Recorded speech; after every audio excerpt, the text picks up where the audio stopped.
You're listening to an Airwave Media Podcast.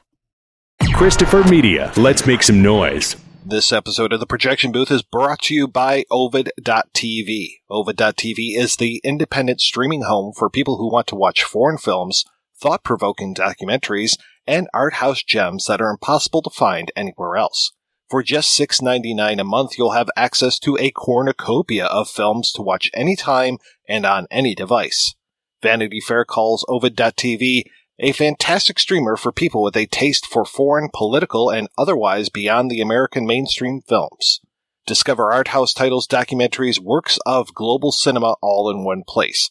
Start streaming at www.ovid.tv. Highlights include a collection of French thrillers like Tell No One, based on Harlan Coben's international best-selling novel, and the British comedy La Weekend, about a couple attempting to rekindle their romance in Paris. From now until October 21st, 2020, save 50% off your first 3 months of Ovid.tv. Just head on over to www.ovid.tv and sign up with the coupon code PROJECTION at checkout. Welcome to Czechtember 2020. I'm your host, Mike White, and I am doing a little something different. The first two episodes of Czechtember 2020 are not just going to be simple episodes. We are actually doing these as commentaries. Now, you can do this as lining up this episode with a movie, and I'll provide a link over in the show notes at www.projection-booth.com, or you can just listen to it as is. Might not make a whole lot of sense that way. I've also taken the time to line up the commentary with the movie. You can go over to the same website and look at things that way and be able to enjoy the movie as well as listen to the commentary. So you can do it that way, or you can just continue to let this play. And if that's the case, hey, knock yourself out. So if you want to line up the movie with the commentary, we're going to start right at the moment when the Barrandov Studios title card comes up. It's about, well, depending on which version you watch, because there are quite a few. There's one that's about 14 seconds in. There's another one that's 25 seconds in. But anyway, as soon as that Barrandov Studios title card comes up, that's when you should start the commentary. You can continue listening. You can pause this. Find the movie. Again, I'll put a link over at www.projection-booth.com, or you can watch it at that same URL, whatever you would like. So let's go ahead, and we are going to start this commentary in 5, 4, 3, 2. Welcome to the Projection Booth. I'm your host, Mike White. Joining me is Mr. Chris Stachiw. Hello there. And with me once again is Mr. Spencer Parsons. Hello. And today we are talking about All My Compatriots, otherwise known as All My Good Countrymen. This film came out in 1969. Didn't really have too much of a life in Czechoslovakia. I believe it was banned pretty much as soon as it came down, and had more of a life overseas, though not much of one. So I was curious, Chris, have you seen many films by Vojtech Jasny, or even when it comes to Czechoslovakian cinema before? I have not. However, I will preface that by saying I have seen Ukrainian filmmaking. My father's father, my grandfather, was a Ukrainian immigrant who came to the States in the mid-'60s with his family, and he had a Ukrainian name, and he grew up in Ukraine. But they were displaced during World War II, unfortunately, so when I was growing up, I would go to their house and spend a lot of time with them, and I would watch a fair amount of Ukrainian cinema. I didn't appreciate it at the time, obviously, for a number of reasons, namely when you're a kid, you just don't really care. But I had never seen Czechoslovakian cinema, but it kind of made me remember certain things I saw when I was a kid, so it's not like I was completely thrown into the deep end with this film. How about you, Spencer? Big fan? I guess I've so far seen some of the Czech New Wave greatest hits, but beyond that, I'm not as knowledgeable as I would like to be. And I say I'm not as knowledgeable as I would like to be because what I've seen so far I just love. So this is exciting. Yeah, this is relatively new for me. I've heard of this film for years, and I'm just glad that we're able to sit down and talk about this.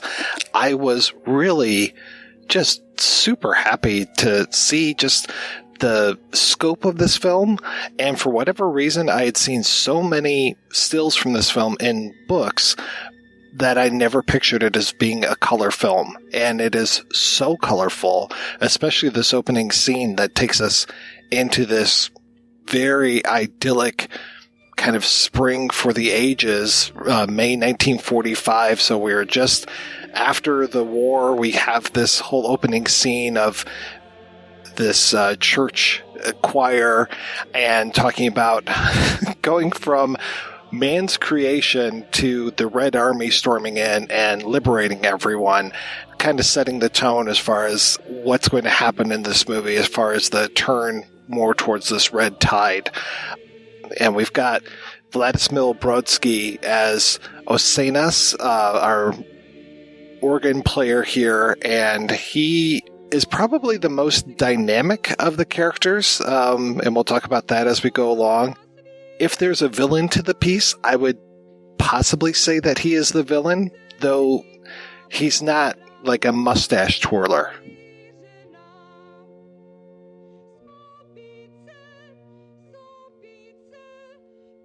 There comes a point in this film where his character takes a step back, and it's nice that the other characters come in and take his spot, because like you said, he is pretty much, if you walk away from this film with any sort of feeling towards the Communist Party, they're more or less shaped by his character at kind of the forefront of everything that happens through the first half of the movie. So I said it was 1969, but actually the copyright in the credits is 1968. And this was one of many films that did not survive the Soviet invasion of 1968. The whole idea of, we've been making films under communist rule. We had the Prague Spring in early part of 68, and then the Iron Curtain comes slamming down again. So a lot of films that were being already made or possibly just about to be made, they would not necessarily see the light of day. So this film was shown at Cannes. I believe Jasny won Best Director and got a claim from that, but did not continue to make films in Czechoslovakia for a long time until I think after the Velvet Revolution. Well, he went into exile after the film was released, because he'd rather go into exile than essentially recant the film, which, when the film has as strong of a message towards communism as this film does, I don't blame him for standing by his beliefs.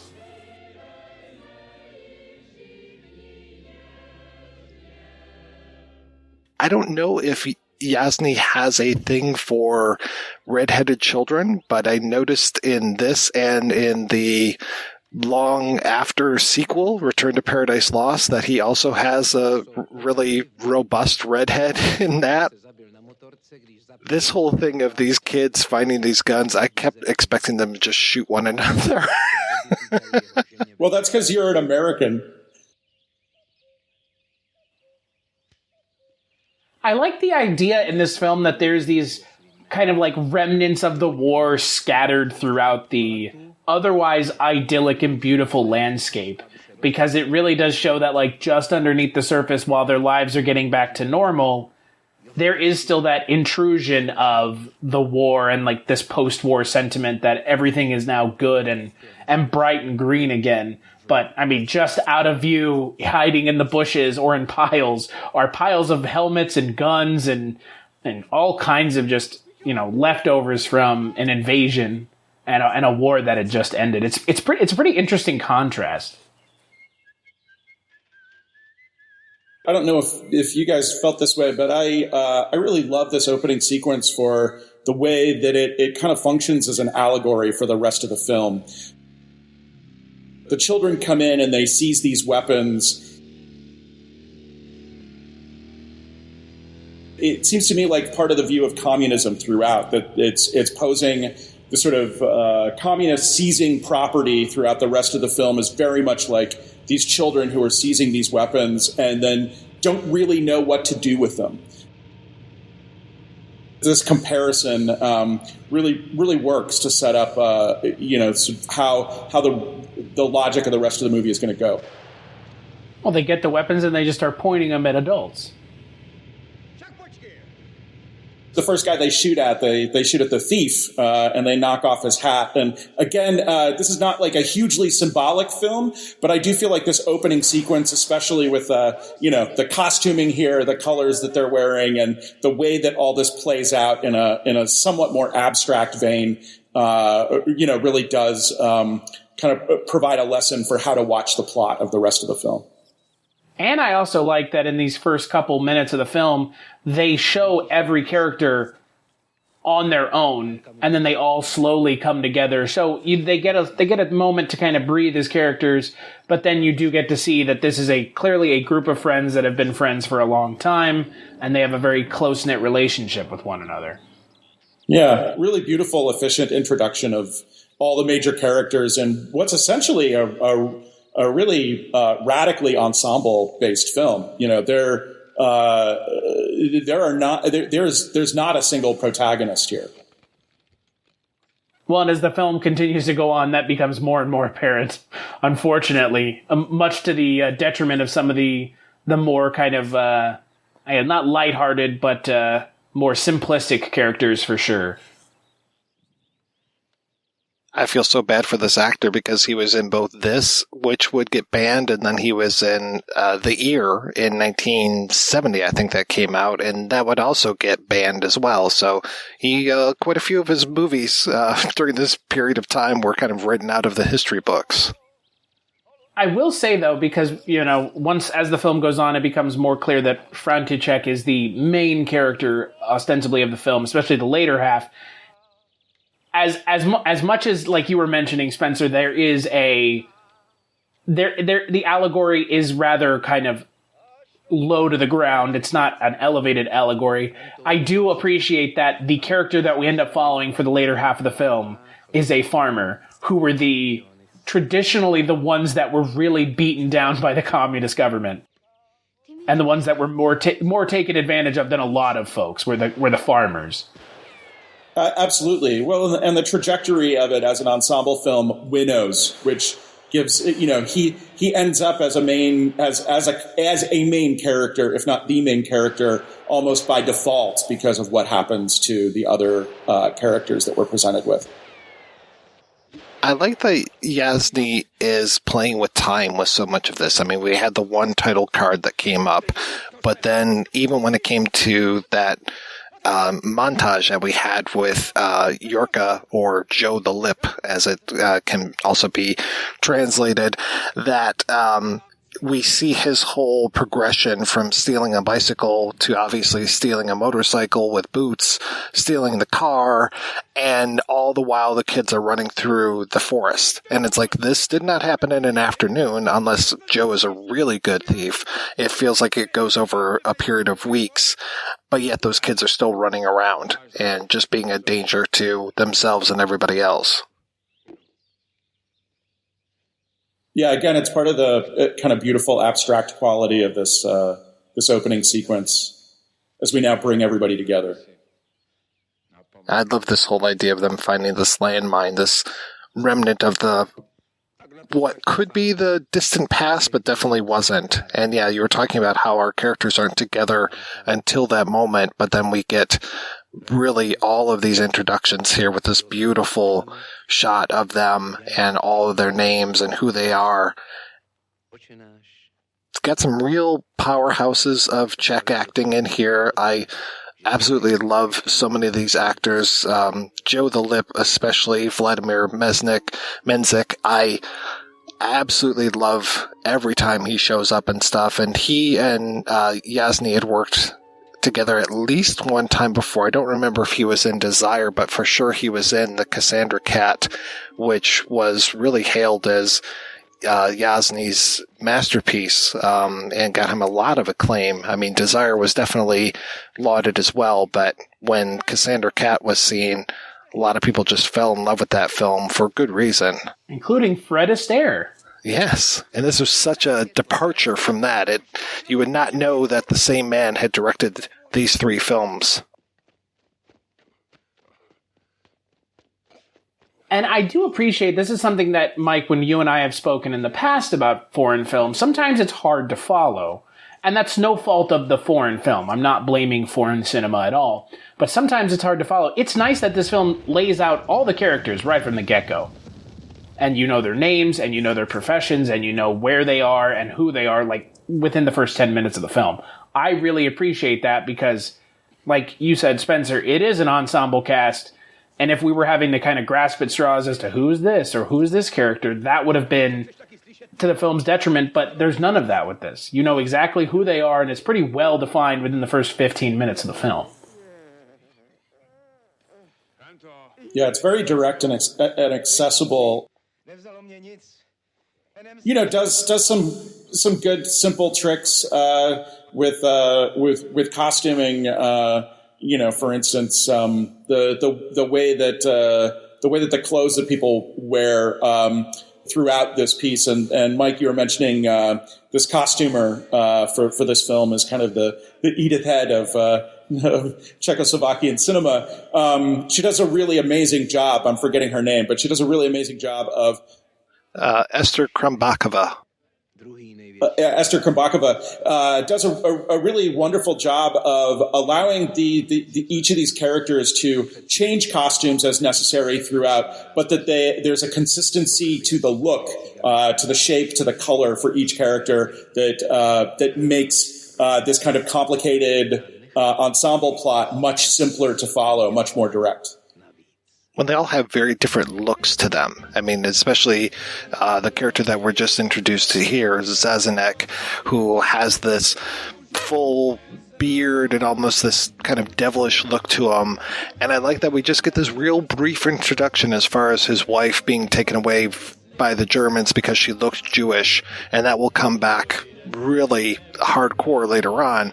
But for now, he is just this kind of loves singing, loves dancing. He loves playing music more than he loves the fields as they introduce him. And God, it's just this whole opening scene, this whole May 1945 bit. You could not find more joy in a single sequence, I think. Just everyone is so happy and so carefree. Even if they are, working hard and all this, but they're definitely playing hard as well. And I just love to see all these friends together, and that just makes the rest of the movie even more tragic. Like anything else, it's the calm before the storm. But the thing is as viewers, you know the storm is coming, but the characters don't. And like you said, Mike, that makes it even more tragic. Is that they're just completely unaware of the things that are coming, that are just waiting at the door, essentially. I love the kind of Greek chorus of villagers that are not part of this ensemble, that are not part of the main seven characters. Especially, we just saw the old woman who we are going to see. Yes, we see her so much, and she's just this kind of silent judge through the entire rest of the film. I love her. She has this kind of resting skeptical face throughout the entire movie. But some of the folks in this film, outside of the main actors, were just people who lived in this town, correct? I believe so. All actors. Okay, because that's what I thought.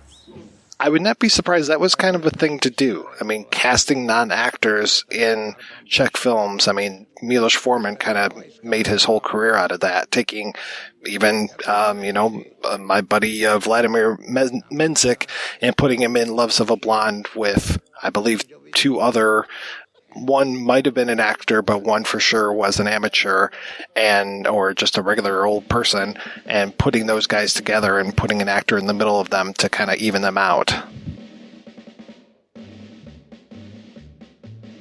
It sells the film even more. It makes the film feel lived in a way that just casting actors wouldn't. I mean, the character of František is based off of a real person that Jasny knew his family, and was still close with his family up until his death. And, they obviously cast someone to play that role, but it still comes through as, like, these are very well-defined, almost lived-in roles that the actors embody with so much ease that it's almost surprising that they are actors. It just feels so natural. I think the actor that played František actually lived with that farmer for a while, right? That's right, yeah. Yeah, that's correct. That's wild. I want to mention the photography in this scene really quickly because it's actually both the handheld and the way that it's spinning with the characters is quite unlike most of the photography throughout the rest of the film, which would be more like what we're watching now. This kind of tableau kind of picture that we get is much more common as a strategy throughout the film. That sequence of the dancing, the handheld throughout, that gets us into the sense of place, but that works up into this ecstatic dance by the end. It's just such a wonderful example of breaking with your own conventions in order to tell the story in an effective way. It's a really, really beautiful piece of photography there, and I think more meaningful because we don't have a lot of handheld and we don't have a lot of kind of florid movement in this film. I feel kind of bad because I think I said 7 main characters, but I think I was leaving out the Merry Widow, Drahomira Hafmanova character, who she is just such a delight in this film. Every time she's on screen, I'm just captivated by her. She is just so wonderful to watch and such a good actress. And she was there right next to Osenas at the beginning. She was the singer right to his left, I suppose, to our right. And so she's been in this movie from the beginning, and that she has her little backstory as far as her husband dying and now falling in love with Burton, I believe is the character's name, Pavel Pavlovsky. He's going to have an interesting story as he goes along here. So you kind of have, again, this hope for renewal and new life coming out of this, having these two characters get together.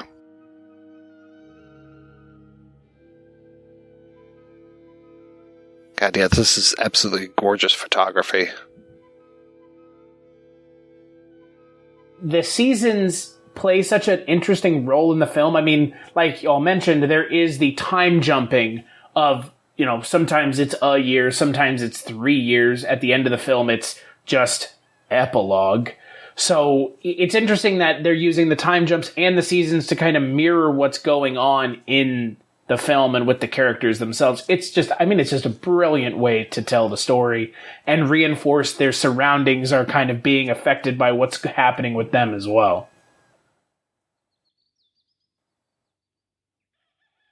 Feels more like a book than a movie a lot of times. I suppose it might be the passage of time, the title cards, the richness of the story. It just feels like there's so much more going on to this film than what we're necessarily just shown. And I suppose that makes it seem like it's lacking, but I'm just saying it feels like there's a real richness here. Like if you were to turn the camera just a little bit to the left or right, you would catch other people's stories. You would maybe get that woman with the, I love how you said, resting skeptical face, and be able to see what her story is or the people around her. It just feels like there's a whole life to this village. Yeah, it really does have a novelistic quality to it. And that novelistic quality in the way that it handles the ensemble and sense of human place as well as sense of landscape. I mean, obviously it's like beautifully photographed for landscape, but we have this very, humane sense of the place where all the action is going on. I would almost go as far as to say less of a novel, but more of like an epic poem. There's like a lyrical quality to it, and I read that over and over again. Like there's a lyrical quality to Jasny's films, and I would agree 100%. And I feel like it's more of an epic poem because, it is, there's a lot of dialogue in this film, but there's not as much as there could be. It's told through the actions of the characters, less through the dialogue. And I appreciate that because it really lets the imagery and the actions flow more than just, an over-encumbrance of dialogue that's just beating you over the head with allegory. So we've pretty much just ended the first act of the film, gone into 1948, and that wonderful snow-covered scene and the great editing of the fields, and then having that disembodied voice start spouting out all of these different orders. So we know that things are changing already, and they'll just continue to change, and for the worse as we go through here. All of these restrictions on honey. You're only allowed 1 gram of honey. It's like, it kind of reminds me of the chocolate ration from 1984.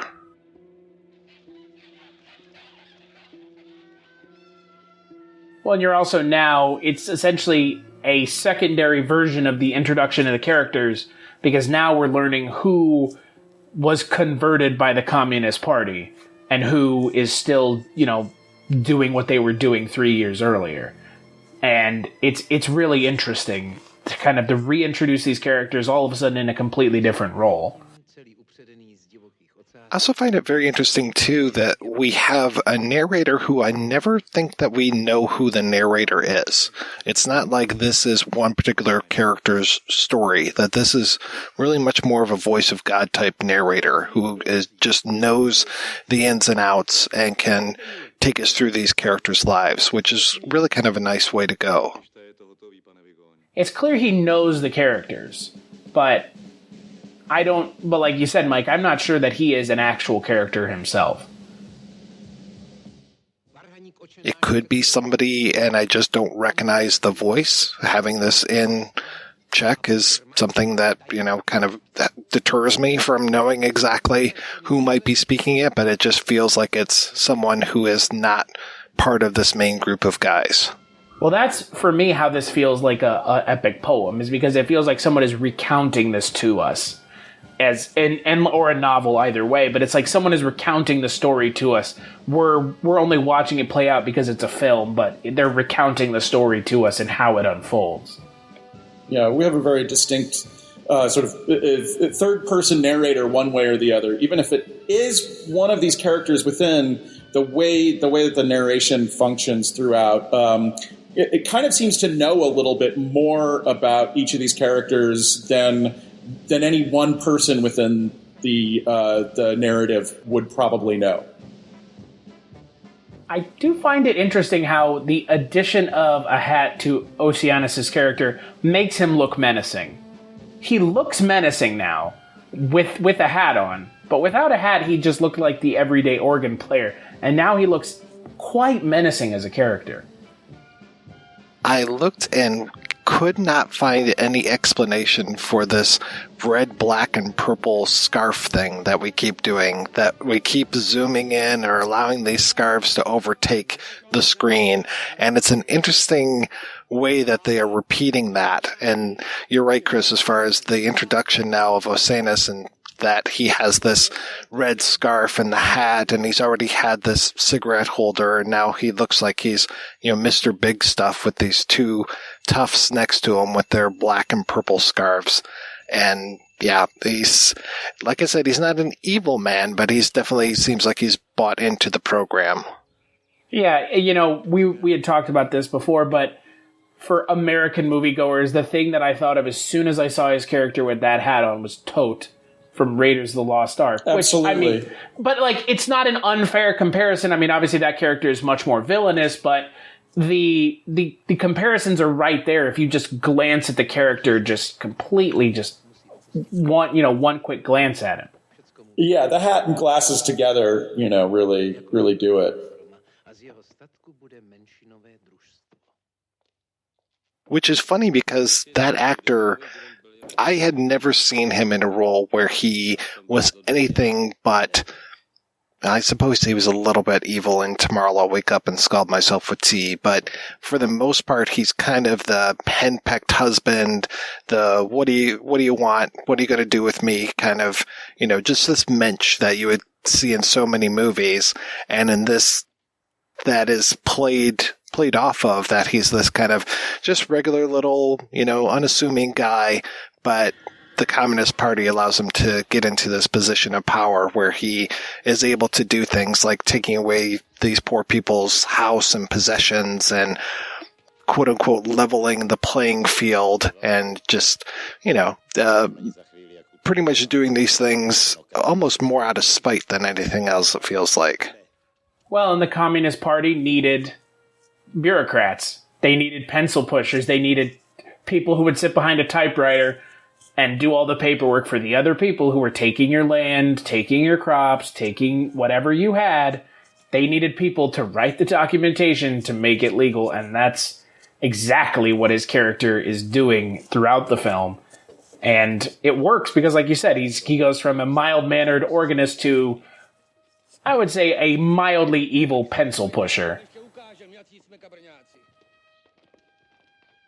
To sort of emphasize the point, we have this really well worked out, well staged image of these two people left with only the things that have not been taken from them, and it all fits into the back of this cart.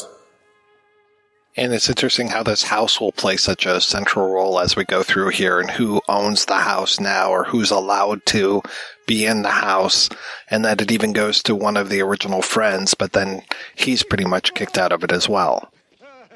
Yeah, well, and it's haunted. That's another thing about the house. So within the unfolding of the story, it ends up in a way kind of, haunted.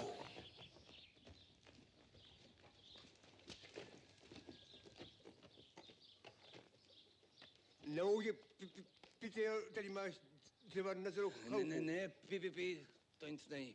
Pojď se podívat do sklepa, jestli tam neostalo, co si vypít. Tam už jsem byl, tam nic není. Ale to si se najde. The thing about the Nazis is they were never doing anything with friendliness in their heart. And the problem with communism is it's like it's your friends. And that's the thing that's really horrifying about communism and this movie in general, is that the communists came to you with a smile and a handshake, saying, this is good for everyone. This is great for me and you. But it was never about me and you. It was about me, and it was less about you. Communism's great on paper, but human beings introduced into the mix, as seen in this film, show us that communism does not work in reality. Well, it's interesting because I do think that the movies take throughout, even as it gets more tragic and more scathing towards the system, is always quite humanist. It's a very humane film, and it's this kind of the way that communism ends up working out is a slide into villainy from good intentions, and I think that plays out in ways that are really interesting and that fit that opening that I'm making an argument for again with the representing the communists as an allegory of children with guns. I love his excitement over a proper toilet.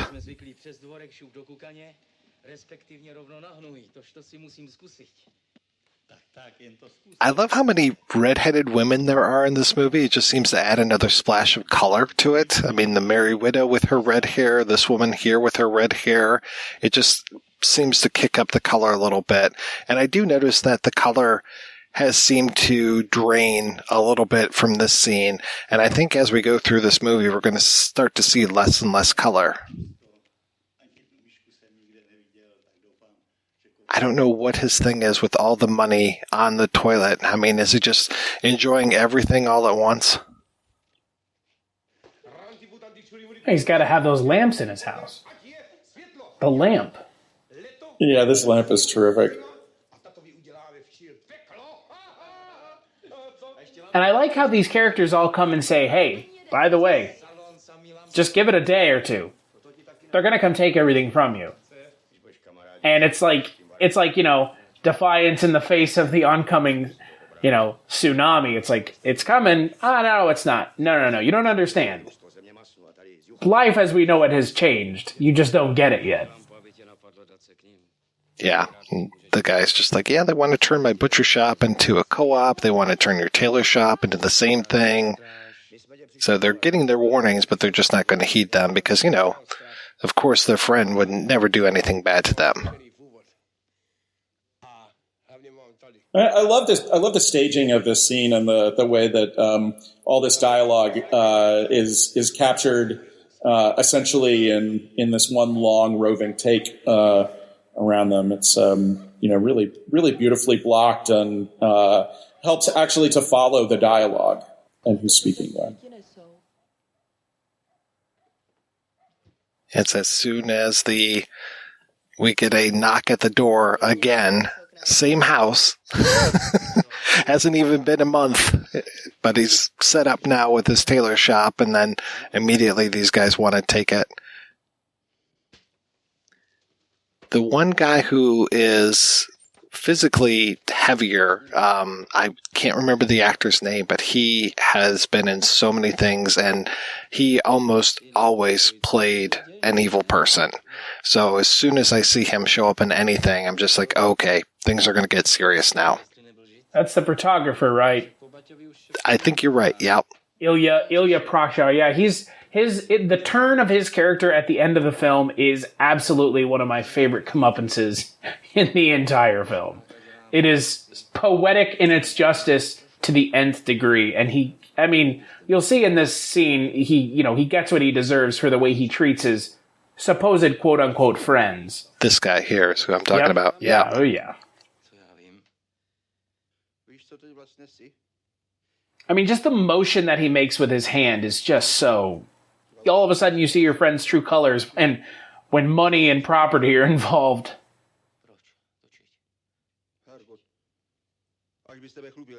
It's like just yesterday I saw him basically torturing Oceanus in Journey from Paradise, or Transport from Paradise. So it's just like anytime, like I said, anytime I see him show up, I just know that there's going to be bad things happening. Well, he has that look to him. He has the look in the eyes. It's the eyes. It's those piercing blue eyes.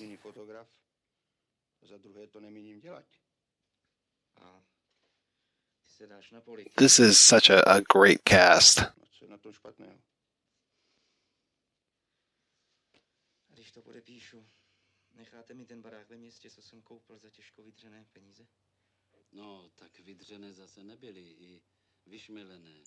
No honest earnings.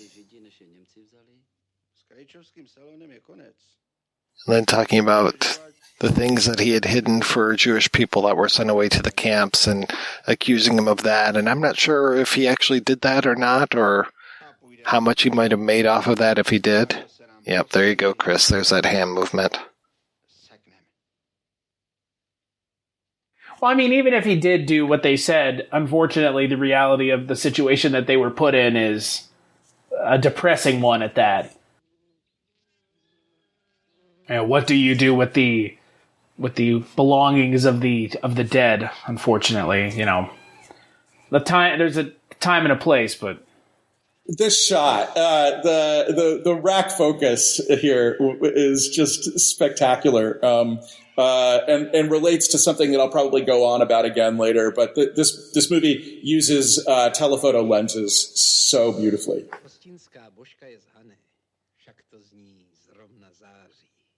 Yeah, no, it is absolutely gorgeous. I love the way that this is shot.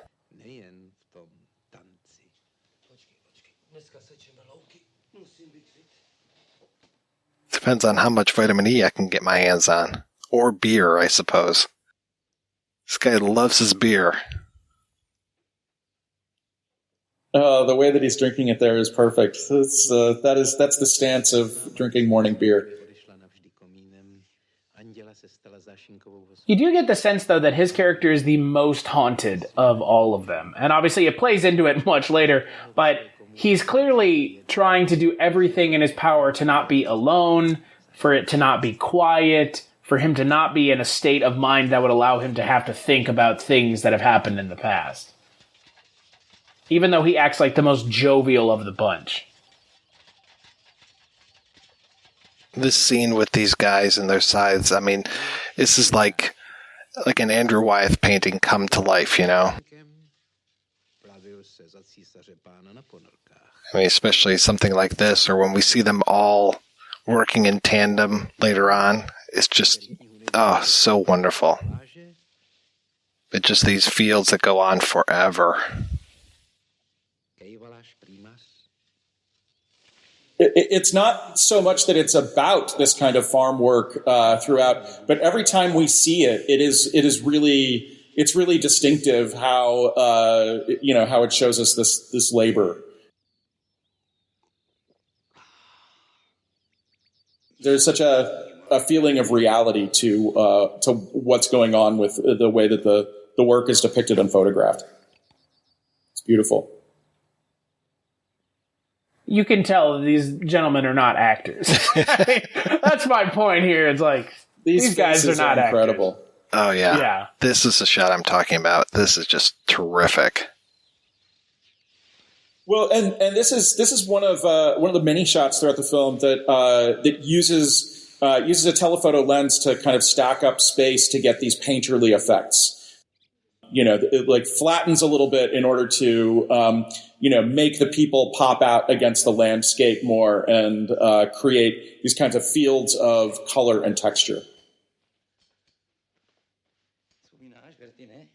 I love how they're just, 3-4 years away from where they were, and talking about remember how we blew up the mine? This is almost like one of those John Woo flashbacks where it's like, oh yeah, we just saw that. We just saw that 20 minutes ago, but it's already such different times, and now here he is with his very pregnant bride-to-be.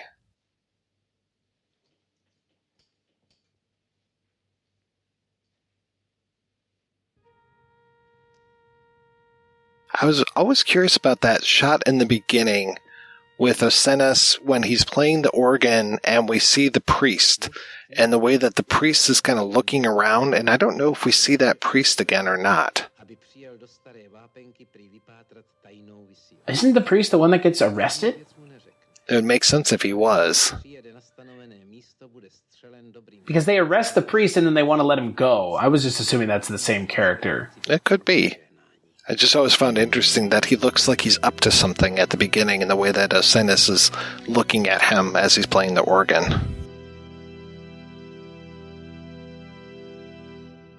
It is remarkable how opulent this church is. That the communists, are they going to leave this alone, or are they going to start to take some things away from that? The relationship between the church and communism was always such a, let's say, uneasy relationship. Tenuous at best. Well, it's interesting because the church ends up in both this and, like when we watch the joke, this kind of occupied space where the church gets repurposed for a kind of communist religious rhetoric, like with the hymn that they're singing at the beginning of this particular film, or the way that that those kind of christening rituals are used in the joke. I'm so glad you brought that up, because that was exactly where my mind went to, was the way that they made it into the be rechristened into the party kind of a thing. Because, I can't think of too many other Czech films right off the top of my head where we have such prominent church scenes. Yeah, well, and this is, of course, really prominent because it begins in the church. The very first scene, even before the kids and their guns, is the repurposed church.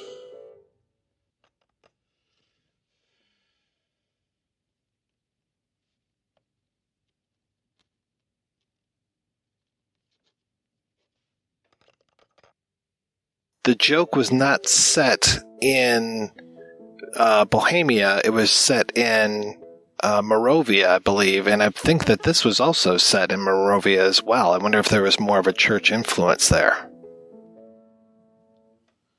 Quite possible.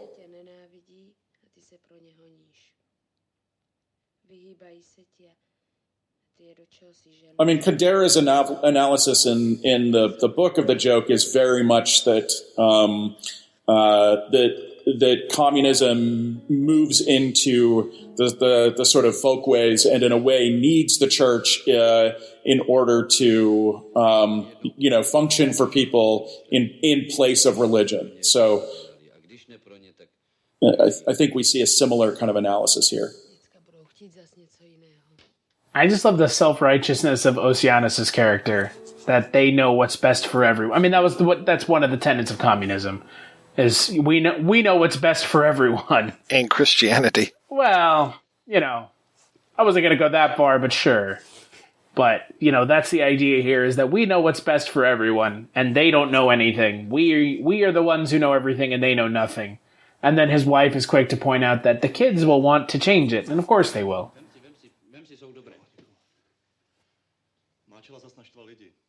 Which makes it kind of odd that this character of Bertin is so in with the rest of them. He's clearly the youngest of the entire group. Yeah, he's definitely the youngest, but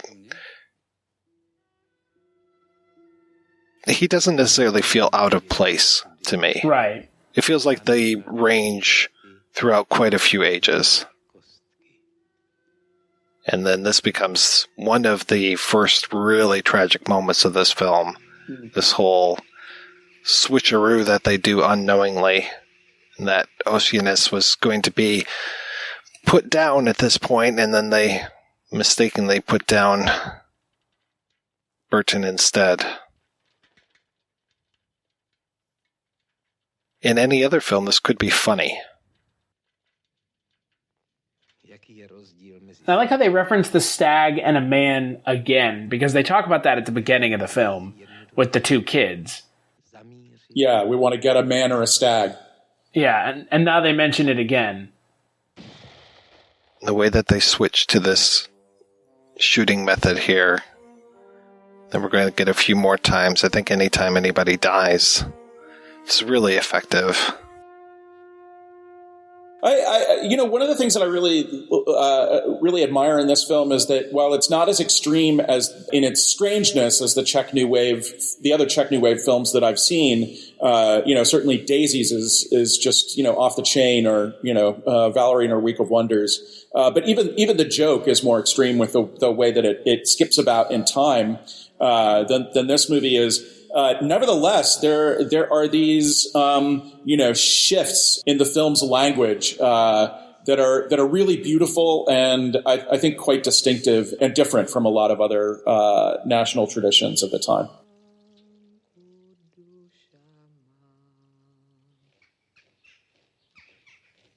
Yeah, they're not obsequious. They sometimes they draw attention to themselves, but it's never like, oh God, that was totally the wrong thing to do, or why are you doing these jump cuts, or why are you doing these weird match edits or something? But with everything here, it's just like, okay, yeah, that makes a lot of sense, and really, makes you feel things closer.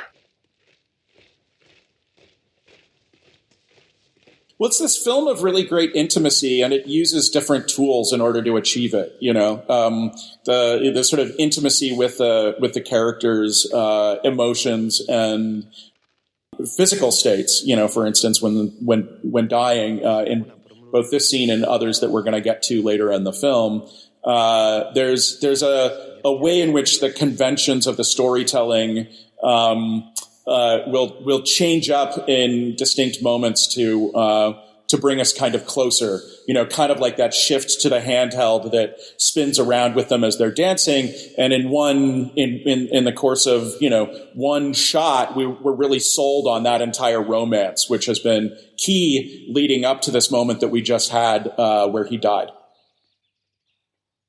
Which is echoed in the way that the camera was spinning around him as he died, yes.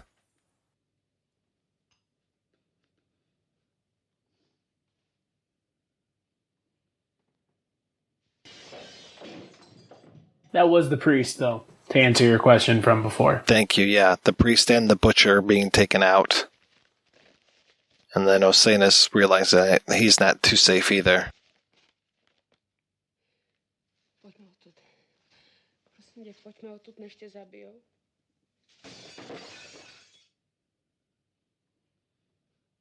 I seem to remember, I want to say it was in... it was either in The Fifth Horseman is Fear or The Cremator, where there were a lot of butterflies under glass, and that seems to come up, and we see that in that last shot, and then Osanus we see in his room a few more times. These butterflies are under glass. It comes up in Daisies as well. When I saw that here, because I watched Daisies just a few weeks ago again, by chance. But when it came up here, I was like, oh, maybe there's a bit of a thing with lepidoptery in Czech culture.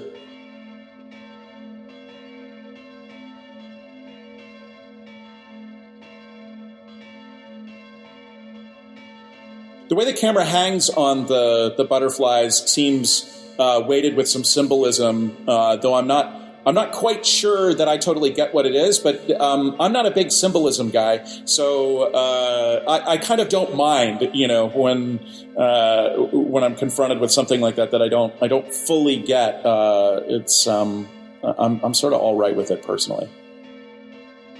I think this sequence is very telling that Osanus sneaks out of the church afterwards, and then the crowd parts for Vojtech as he's coming through, and he's leading this crowd as we go along, and that he, to your point from earlier, Chris, this is really where he starts to become the focal point of the movie. If there is a main character, it's going to be Vojtech, and it's going to be for moments like this. Well, and the other thing that's immensely tragic is the fact that the communist brethren of the character that was just murdered pretend they just didn't even show up.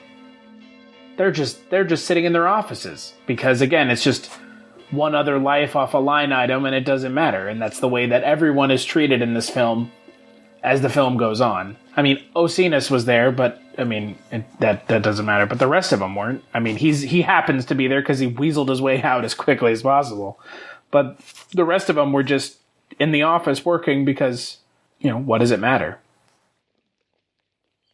Well, it's part of this tragedy, too, of, the rhetoric being that the communists are of the people, but how quickly they end up separating from the people. And that a few of them, as we see here, framed in the window, just a couple of them opposed to this larger group of the people in this community.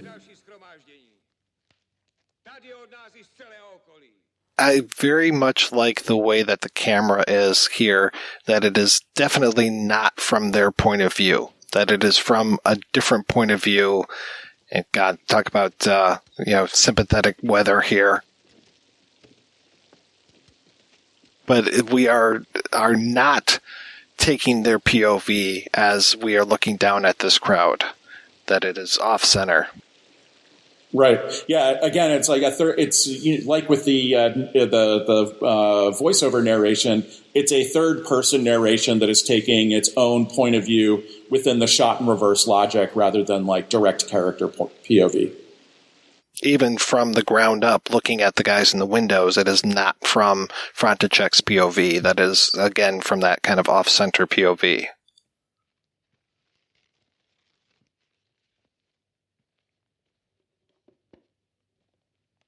Yeah, now you've got me curious about lepidoptery in these films.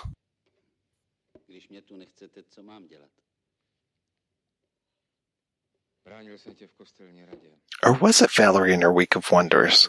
Now I've got to go back. Well, luckily that's one of the things, is that I'd never mind rewatching any of these films at the drop of a hat.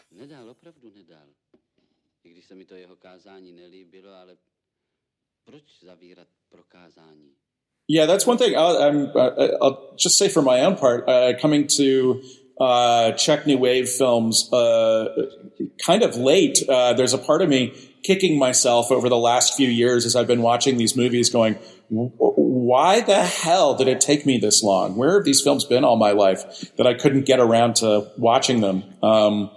Of the new waves, my exposure so far is I prefer the Czech new wave to others from the period. For me, it feels like it lasted longer than some of the other periods.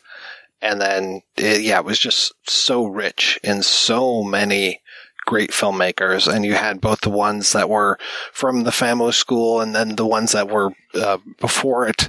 And I think some of the FAMU filmmakers kind of kicked some of the older filmmakers into gear, and they would make some of the most creative films that were out there. But luckily now we live in kind of a golden age where you can see these movies with subtitles. You can see them restored, see beautiful prints of them. I mean, the first time I saw Daisies was an old beat-up VHS bootleg of it, so didn't really get the full effect that way, but I still knew that it was something glorious. Well, this is a really beautiful restoration, too, because as we talked about before, for preparing for this, we've now seen at least two different transfers of this movie. And the previous one we looked at, I was very impressed with. But this particular file is from the restoration, and it's much more beautiful than I expected. It's amazing the quality that's being brought out in these digital releases now. Yeah, I would be hard pressed to say that I have even seen a scratch on this print.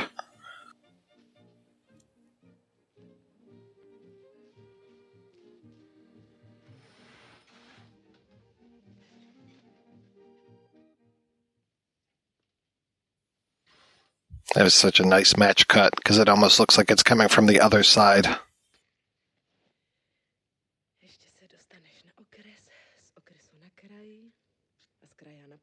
I like how his wife sees no issue with this and anything that's going on because it's all about being an opportunist. And while we talked about Oceanus being the main villain of the film, I would go out on a limb and say this character might actually supplant him once his character leaves. The photographer, because he is a much more dastardly character. Yeah, and a much more, I would say, imposing as well. Well, definitely by the sequel, all is forgiven with Oceanus, so. Well, the sequel, prequel, autobiographical film is its own thing in a weird, strange, kind of wonderful way. It doesn't seem like it has anything to do with this movie, and then all of a sudden it does. You start off in New York with a guy being tied up naked in Central Park, and then next thing you know, you're back in this same village going, okay, here's some of these same characters. Here's the daughter of the Merry Widow and Burton. Okay, how did this happen? Well, now we have a repetition of all the possessions one has left in the cart. A change up, and we get our Greek chorus of onlookers. Plus, we had the repetition of the scene at the bar, but it's much more sedate this time. I would say, though, that it's worth checking out Return to Paradise Lost, because it does give some characters some semblance of closure. Not that it's needed. No, it was an interesting take to see something that was done 31 years after, and to see where Jasny was, and to see the character who really, I think, was a stand-in for him, who was talking about going to Germany, was talking about going to America, and that he missed Czechoslovakia so much when he was in Germany, but once he moved to America, he didn't miss it as much. And so that whole mix of, because I think there are characters in there that speak German, that speak Czech, and that speak English, and it's always interesting to see when the subtitles come up, because as I was watching it again, I was just like, okay, they would be speaking Czech and then all of a sudden switch into English, and it would always take me by surprise. Though I do agree, the other day when we talked, Chris, your assessment as far as the unnecessary love plot that goes on in Return to Paradise Lost, it's like that American actor, I really could have done without him. Well, I mean, it does make sense considering how it's a character, unborn character from this film, but still, they had to address it, I guess. I think that's her, actually, right there. Yeah, that's this now born, previously unborn character, yeah.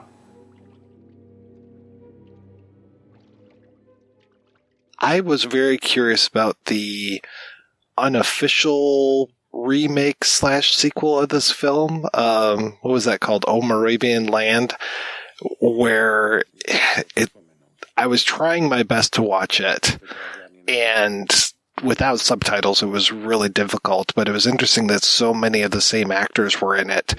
And from what I understand, it was kind of a do-over to say, hey, collectivism isn't that bad, and, maybe Vojtech isn't the hero. But like I said, I couldn't sit down and watch it all the way through without subtitles. It just wasn't, there was too much dialogue for me to be able to keep up with it. We must change our tune, because the communist government won't let it come out otherwise. I mean, again, this film is not heavy-handed with its criticism of communism. Like you said, Spencer, it does it in a way that feels real. And it's not a condemnation of communism.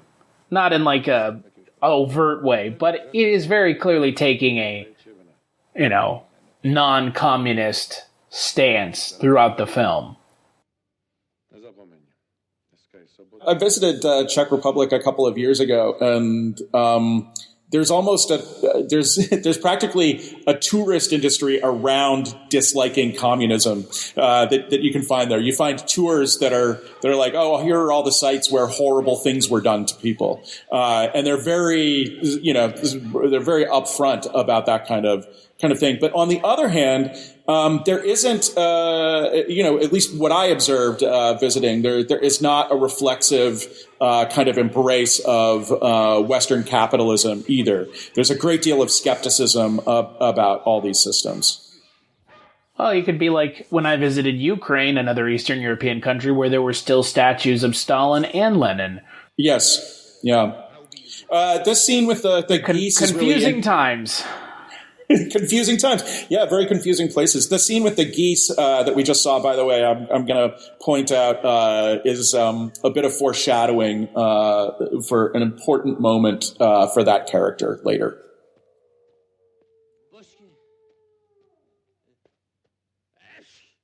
Yes, yeah, now we're coming up on the haunting.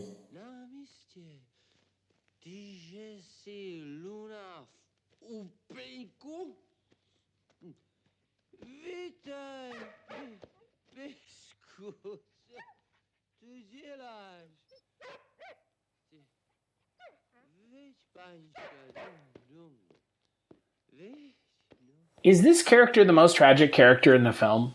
I would go out on a limb and say that he is.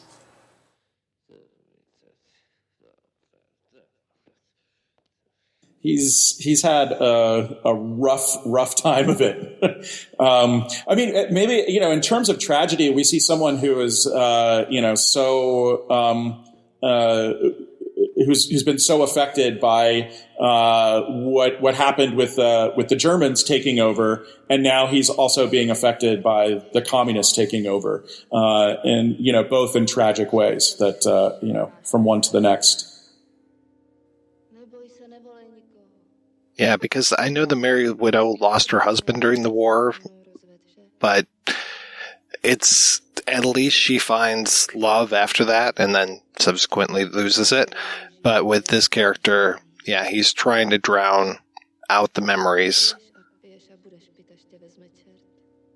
Well, and his wife stands in for so many other people as well. There's this distinct sense in in the way that she's presented here, and visually in that scene, and also that we know that she was taken away to a concentration camp, that we get this weight of genocide that's on this guy. Well, and the thing that's really... And survivor's guilt. Well, and it's really impactful that they don't mention she's taken away to the concentration camp. She's taken away to the crematorium, which is even worse. That's right. Worse. Well, and that they say that she looked Jewish, that she maybe wasn't even Jewish. Didn't take much to get sent to the crematorium. It's that tacit understanding that she's not going to the camp, she's going to be put to death. It's just awful. Well, and now we have the I love this woman's face, and the way that she looks at these two as soon as they arrive, that we see the next in the daisy chain for the Merry Widow. This face is also remarkable, and we'll get some dialogue about them in a moment. That's great. I also love that this other crazy woman who's, lifting the skirt.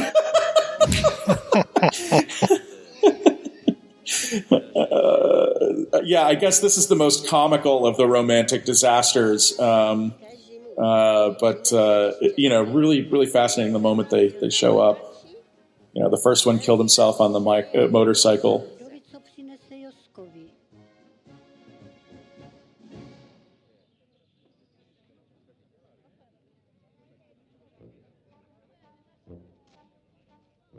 Mesnick was so great. I mean, the whole thing with him doing, however they're doing it to make his lip stand out like that, just gives him such a comical look to him. But he could do drama as well as comedy, but he just always was so good with the comic roles. He was in so many Aldrich Lipsky comedies. He was the main character in Happy End, which is probably one of my favorite Lipsky movies. But he would show up in just so many things. I mentioned Tomorrow I'll Wake Up and Scald Myself with Tea. He's one of the three main, you can't really call him protagonists, three main Nazi sympathizers in that movie. And he is just terrific. Anytime he shows up in anything, it's just going to make things better. And we have here a repetition of one of her suitors dancing with her, and it's shot very, very differently from the one before, and is much more of the formal kind of telephoto style on the two of them. And I think that nicely represents a difference in the emotional relationship between the two versus the Merry Widow and Bertin.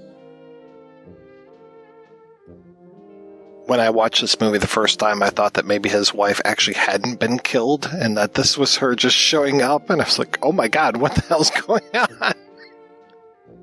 Well, and I think that's entirely intentional. I had the same kind of thought, and in the way that this goes, giving him a type in a way is part of a compounding of the tragedy.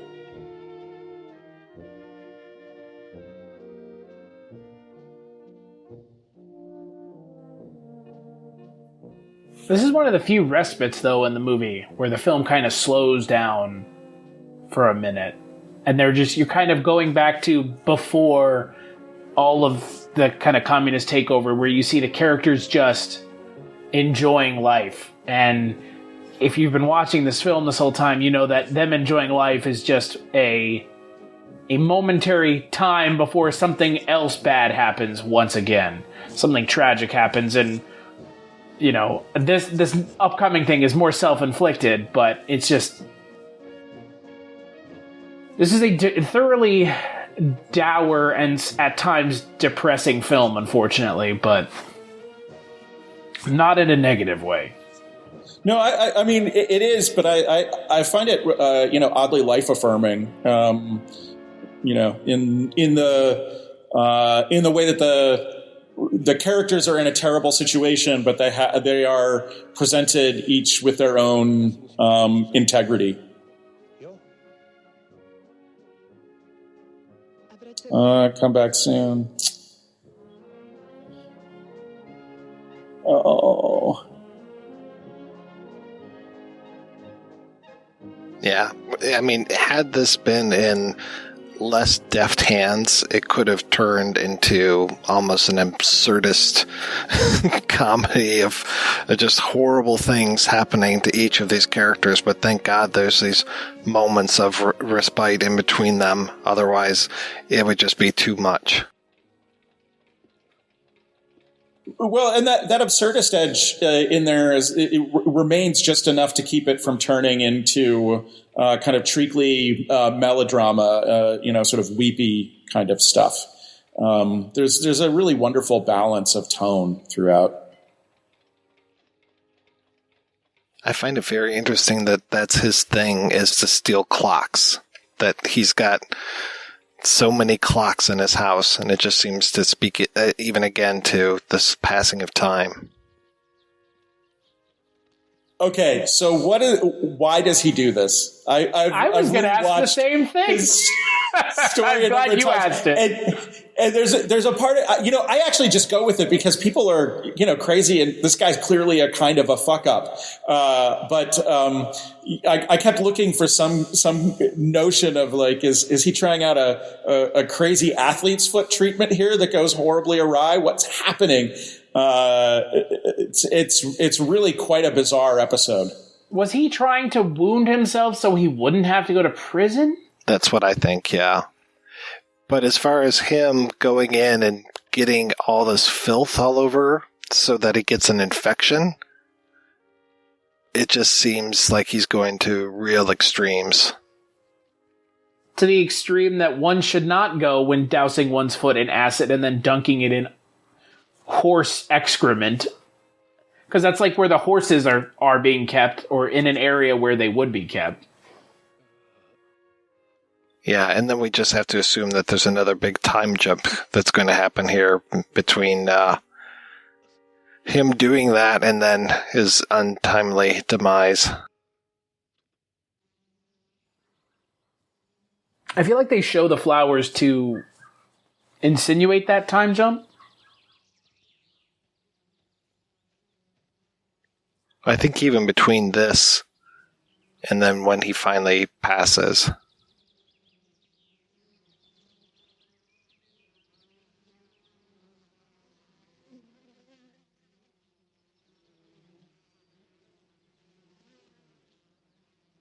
I think he was just holding his lip like that. I thought maybe it looks like there's a tooth or something going on in there to pop it out. But if he could do that naturally, that'd be quite a talent. That would be a talent. This character's just gotten more and more pitiful as the film has gone on. Dousing one's foot, now it's bandaged. So we have to then assume that he didn't go to jail? Yeah, I'm thinking that injury prevented him from going to jail. Okay, that's the way I interpreted it as well. So he ends up not going to jail, but... Yeah. But... Well, it's such a specific thing, I guess, that like, I had trouble connecting it with the desire not to go to jail. Acid on your foot? That's really... Okay. Go for it, dude. It's the nuclear option to prevent oneself from going to jail. I mean, so much so that this, again, another time jump, clearly. But yeah, to your point earlier, Spencer, there's the those feathers coming back.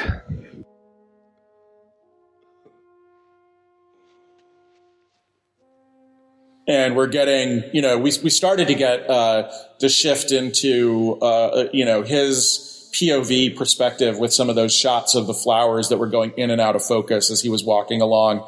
And now he's really in a daze. I want to know how they got, I'm sure it's just some fan or whatever, but this is really magic. The way that all these feathers are swirling in the air, as he's, losing it. And then the camera effect is even more extreme now than it was when Burton died. But this is a gutting scene. Completely gutting. I mean, the character, he's a thief, but he also brought joy to the film. Yeah. Vladimir Mezhnik is a great actor, and he's one of the best parts of the film, and his character just getting covered in goose feathers after burning his own foot with acid is no way to go.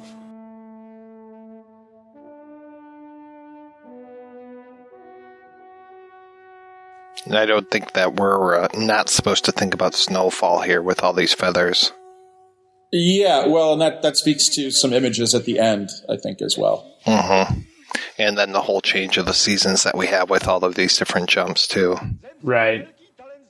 I mean, the first season that they show with the communists is the winter time, spring of 48, so it's, it just keeps piling on the imagery.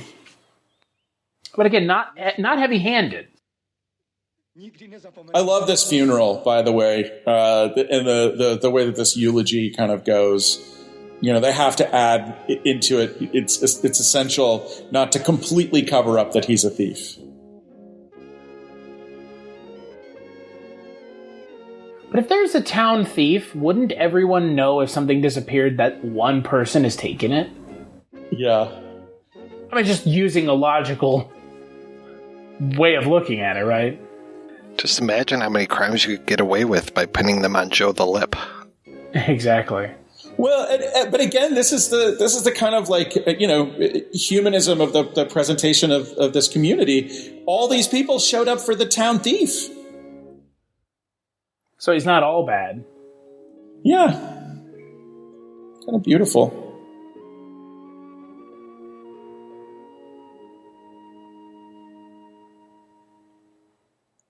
So few people in the church now.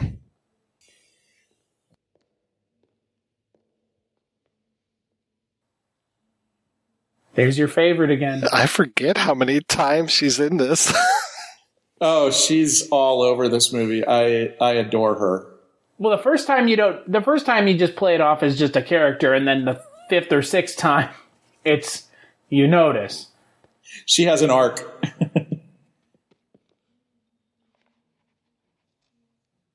This lady behind him is over his shoulder is really wonderful too. And I love this confession scene that's about to come up. I love how it's shot and edited, and how they take their time with this. This is a great kind of character performance moment.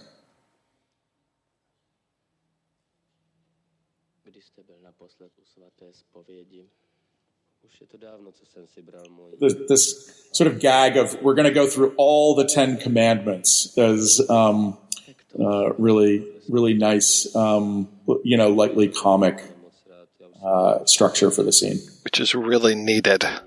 And it's a unique way of shooting a confession scene.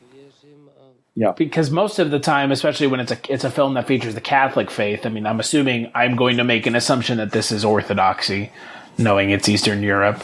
But in the Catholic faith, you do it in anonymity. And here, there's no anonymity. He knows exactly who it is because he's sitting out in the open.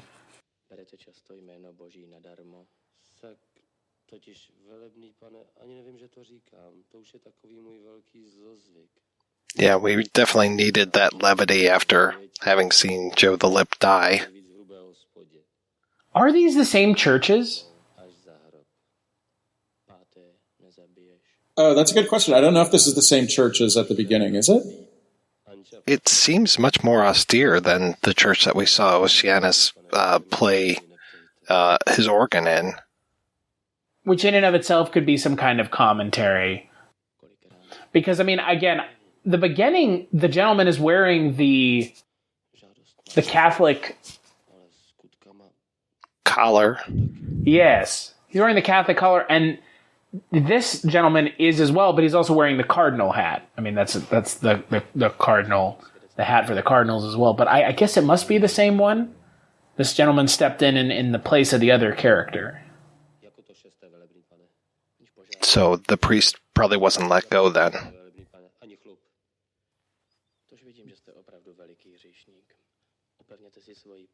If I had a nickel for every time I had somebody tell me, I see you are a great sinner.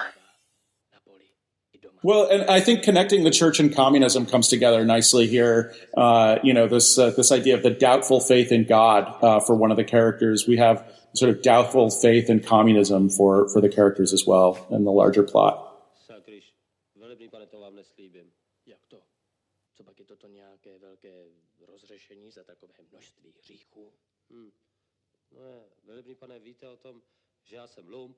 A třtina větrem se klátící. Já vám tady něco slíbím a pak to nesplním. Sakryš, to radši ne. Sakryš.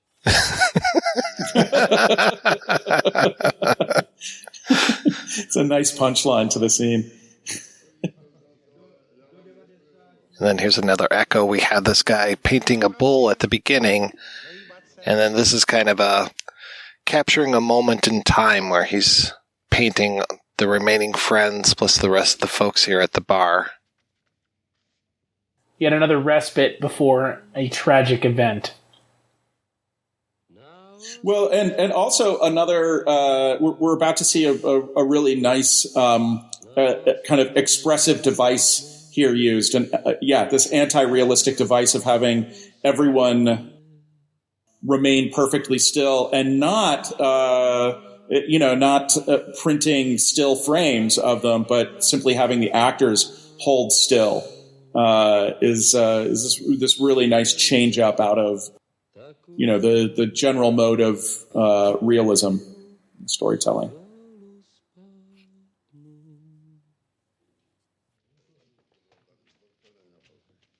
Though definitely that painting is anything but realistic. Oh, absolutely. Yeah, I love his technique. The painter's technique is great. How he gets the hair.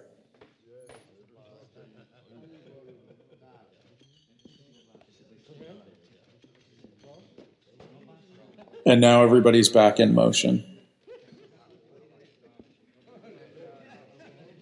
Yeah, watching this movie really makes me yearn for company and being amongst good friends and food. Something you just can't do these days.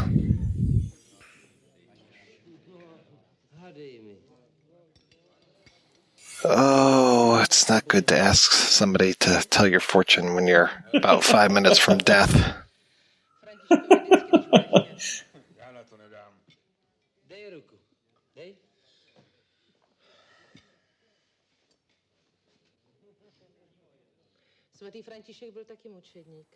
Saint Francis was a martyr as well. Yeah, that's comforting. That's a comforting thought here. Yeah.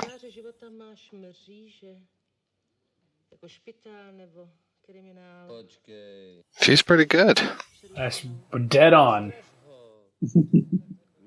And if you hold your hand out to someone and they refuse to tell you your fortune, yeah, things aren't good. Less needs to be said than yeah. Just yeah. You're in for it, pal.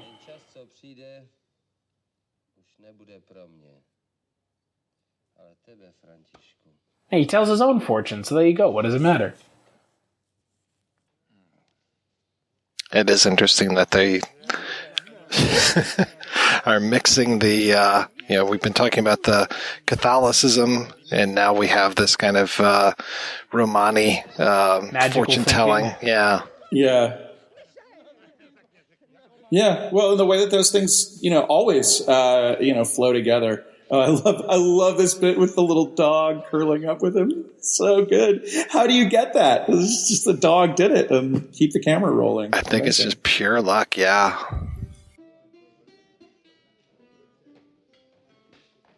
And that painting it turns out to be pretty terrific. Yeah, I do like it. Yeah. The Merry Widow is always, with the exception of that one pink dress that comes up every so often, she's always in these like pumpkin and mustard colors that are really, really distinctive and make her, pop out throughout the film. And there's just something great about the way that an orange dress like that looks perfect with her hair. There's an orange cardigan earlier in the film that I'm just in love with. Was I right that they were putting horns on Zasanek's head in the... Yes. Okay, that's kind of also symbolic with the way that he goes out. Yeah, and I think it makes sense of this painting being on paper, rather than directly onto the wall. Kind of reminds me, you were talking about the joke earlier, it reminds me of the guy who is doing all the dirty pictures, but then turns them into a communist metaphor. Yeah, I love that. That's there's a fine tradition of that in pornography.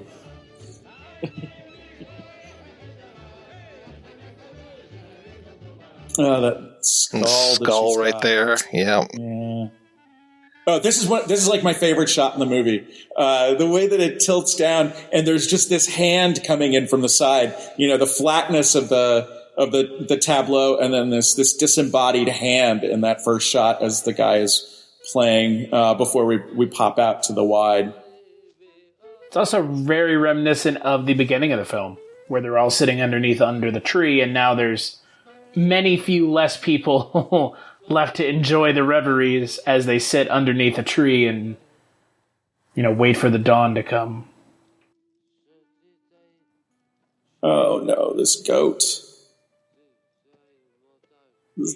The weird, this like, goat witness for this scene. Which in a lot of cultures, the goat being the symbol for the devil as well. Yeah. Oh, this is so awful.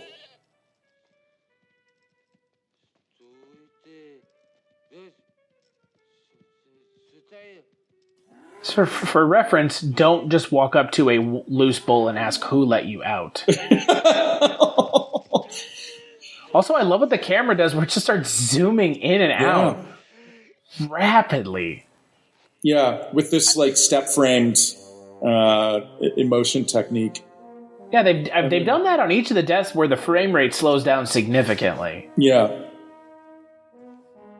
Yeah, I think that was the quickest of the deaths, thank goodness, but... Yeah. Well, now we get this pietà. You're totally right, it is.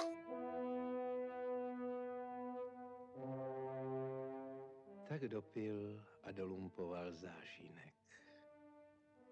Jako by cítil, že se pramálo hodí do časů, které přijdou.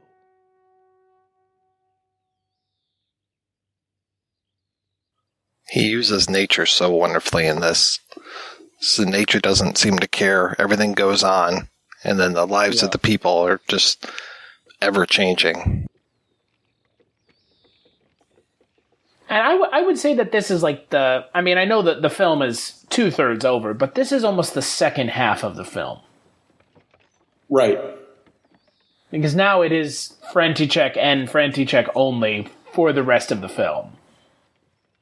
Because, the other major characters have died or in one case left town. The most of the other major characters are dead now. Yeah, it's only František and Osenis left. We might see the Merry Widow some more, but yeah, that's it. And the tailor, but the tailor was kind of off to the side as a character. Yes. But you might have spotted her. She's in this scene again. Our favorite, the resting skeptical face lady. She's always there. And you're right, Chris, there's the photographer hanging out as well. Well, and all the communists are slowly being replaced. They're being replaced by... The town's communists are being replaced by communists from outside of the town. Like the gentleman standing up. I think they had a little bit more of a tolerance when it was their countrymen, and now it's the actual like party as a whole coming in.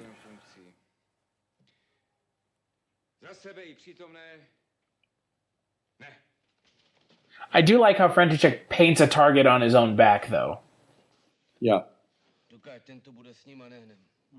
Because he didn't have to. That shot of the communist just looks like a Renaissance painting. It really does. Villains leaning in together.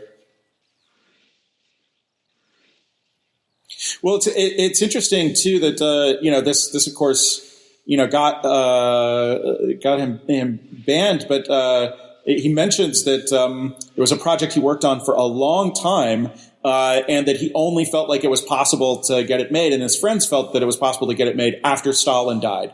So it's interesting, the gestation period for this film. The stories that the director wants to tell about these people. It goes on for some time, but then even after the death of Stalin, it remains too dangerous a film to make. Yeah, well, at least he didn't get killed for making it. Right. Small favors. Yeah, the difference between getting killed for it and getting banished from the country for it. And that they even gave him 4 days to make up his mind whether he was going to renounce it as being his worst work.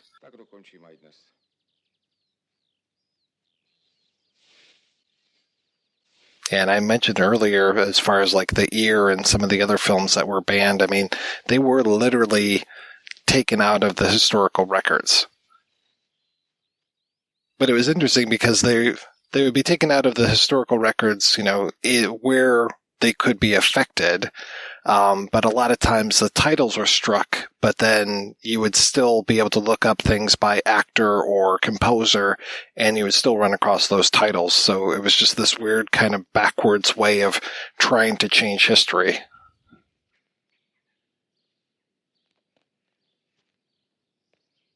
Well, that's rather eternal, I guess.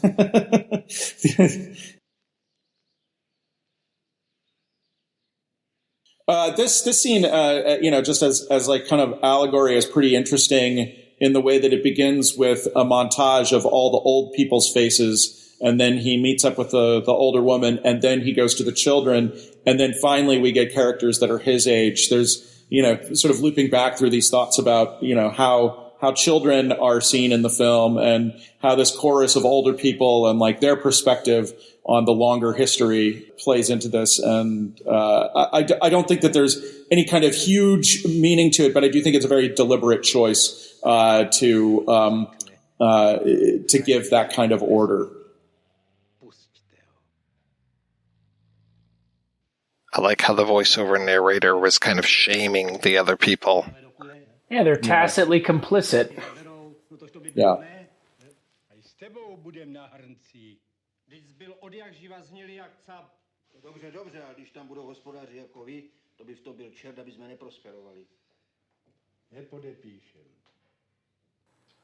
I do love all these hard-ass old farmers that just absolutely refuse to play ball.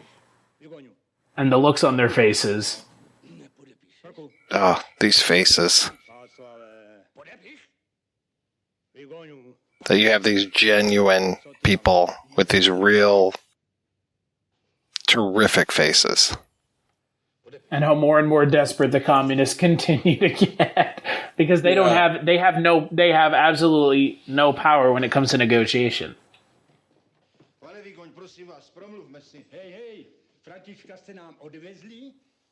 Well, I love the use of this room and the way that it has kind of two different color schemes within it over the course of the scene. That one side is that light blue, and then the other side of the room is this like rich brick red that becomes a kind of color field behind the heads of these men who are refusing to sign. And now being forced to. Oh, and I love all these dirty fingernails. I love this montage of dirty fingernails here. And the guy's missing a joint on his finger. Really, really beautiful and sad and telling. Just further lends the idea that these are not actors. These are real working people. I did like how Vojtech made the official help mow the field because he couldn't leave it up to his old and sick father. Yeah, I liked that quite a bit, and I liked that the official was pretty obviously, even though it's a very brief bit, not very capable of doing the job. He's pretty bad at it instantly.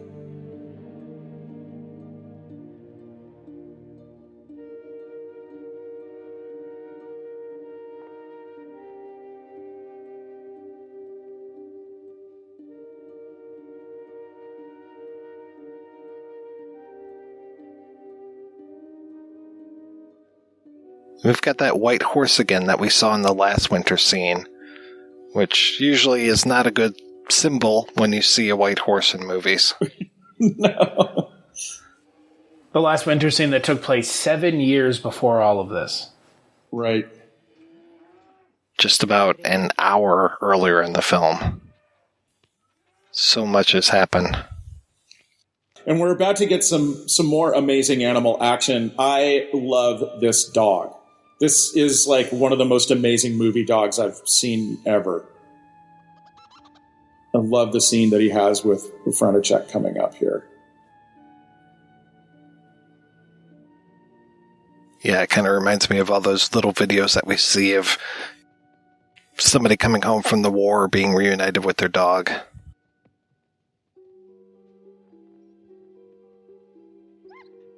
I guess it beggars the question, where were they keeping him? And how far away? And how poorly were the communists running their jail? Oh, this is so good. The dog. It's like the dog's keeping him alive to get him to go forward. It's incredible. He's going to need that hat back eventually. He is, yeah. That dog is so happy. Oh my God, best movie dog. Because he's been gone for what? In the film, it's 2 years, right? Look who's home.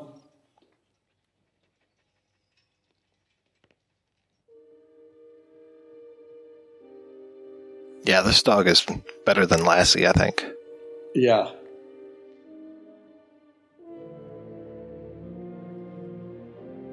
Well, the dog, I mean, what's so beautiful to me about the... oh, man, that's very rough. What's so beautiful to me about the dogs in this is that they're not like, you mentioned Lassie, they're not like that kind of overly trained, sort of dog. They're hitting their marks, but there's chaos to what they're doing as well. So hard to capture.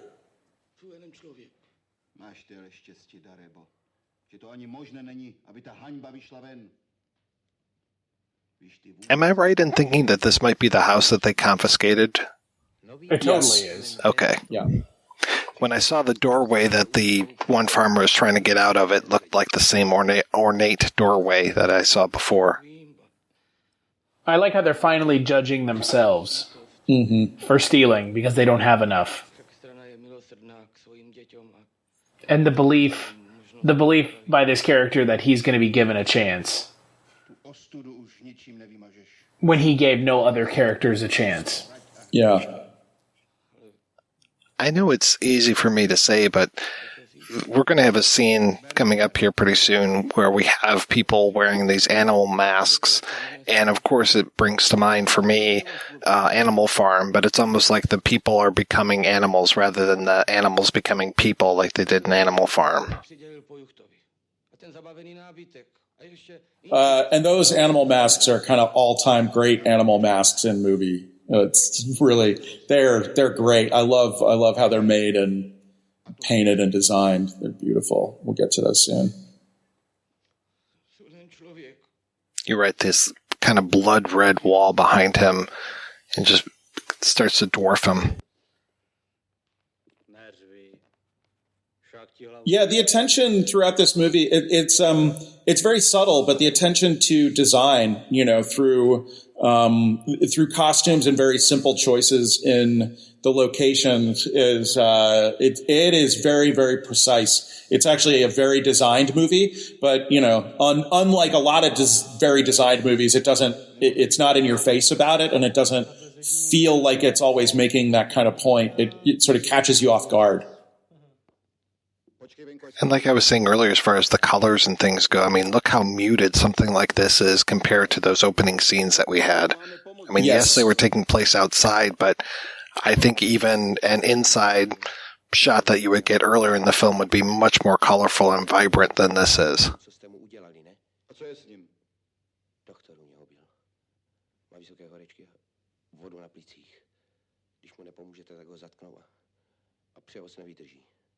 No. Jenom nestraš. Doktor mu dá koňskou, sanita odveze a v kriminále mají taky špitál. Až tebe trefí šlak, že ani paprčou nehneš. To si vzpomeň. Nestraš kozino. When your time comes, I'll remind you of this. That seems like a real principle for how things have functioned in the party throughout the film and will continue to go. Oh, the just lack of human decency and human empathy is it's astounding. Yeah, from what used to be such a wonderful village where everybody knew each other and cared about each other to this.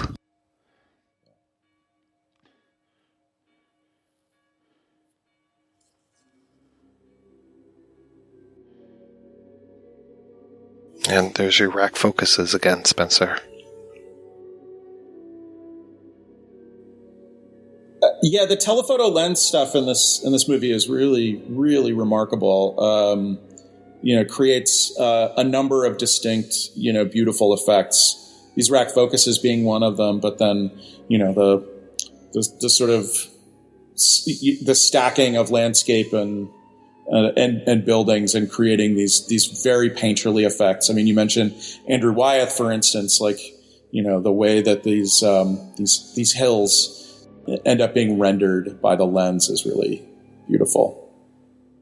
So all of these images of the flowers must be in his head compared to the outside world, which is just a snowy landscape. Yeah. Oh, I know. It was Bruegel the Elder is who I was thinking of when we saw the shot of him coming over the hill. Well, that's an interesting, you point out the flowers there. That's a really interesting trick to pull with the audience, because we've gotten those kinds of shots that tell us repeatedly throughout the film that we're jumping forward in time. And this time, the way that it is, he's almost dreaming that he's jumped forward in time, but he's not. He's trapped. I think that's a really nice, sly use of the film language that's been established for this difficult bait and switch there. And the white horse. And a much different landscape, thank goodness.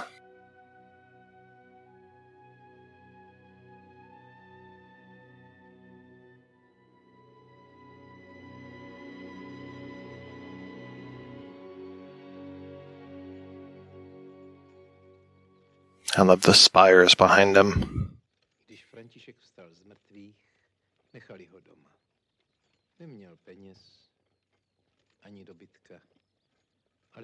And the long lens here sets off, a figure against the landscape, that the shallow depth of field really works.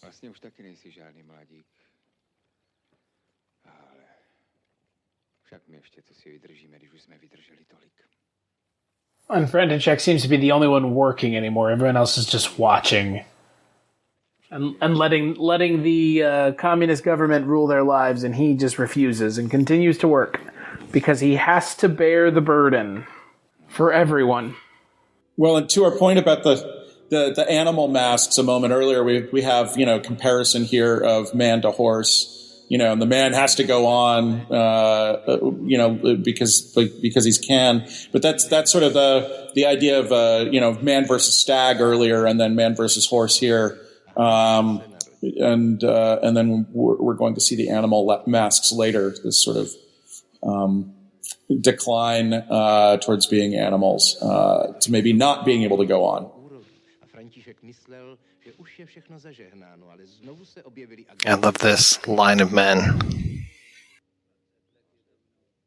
And how those suits in a line, really disrupt, this landscape.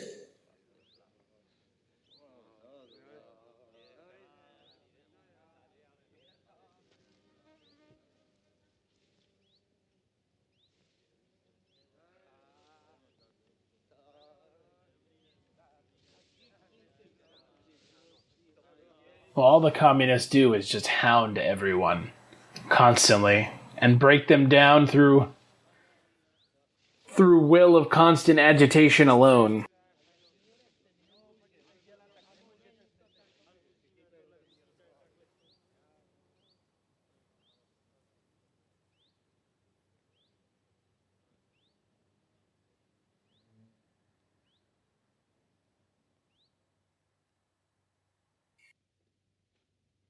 I love these two opposing forces. Zatajili jste půdu. Když podepíšete, bude vám odpuštěno.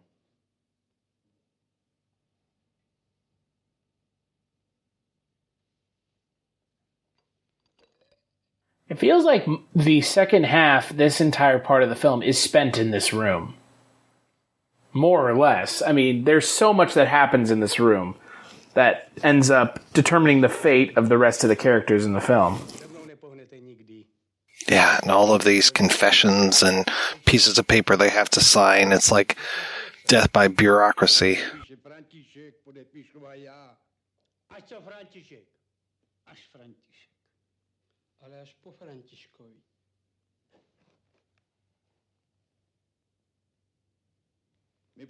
I find it interesting that he's not in a seated position against them. He's standing against them. Yeah, literally taking a stand against them.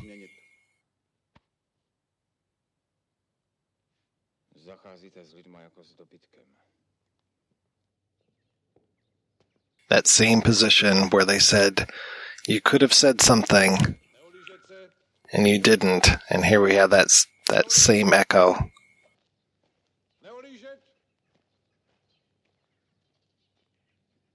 Františka drželi na četnické stanici, až všichni ze strachu před zatčením podepsali. František nepodepsal.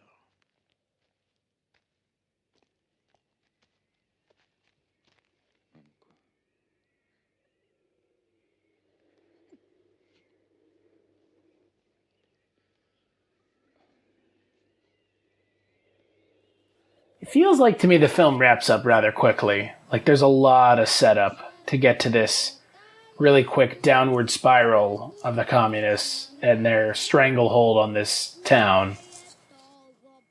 Well, to your point from earlier, that we just have František being our main character. It's not like we can bounce around to the other ones anymore.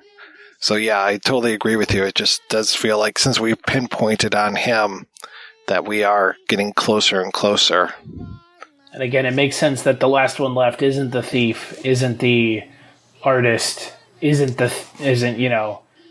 anyone else. It's just the farmer. The farmer, the one left. Už jsou tu zas. Na sladké řeči nedej. Až se budeš topit, nikdo ti ruku nepodá. Yeah, it is interesting to play this against Kachny's ear, where he was the only person not purged, but that was more mistake or something being overlooked than something done on purpose, and that he eventually does get taken away.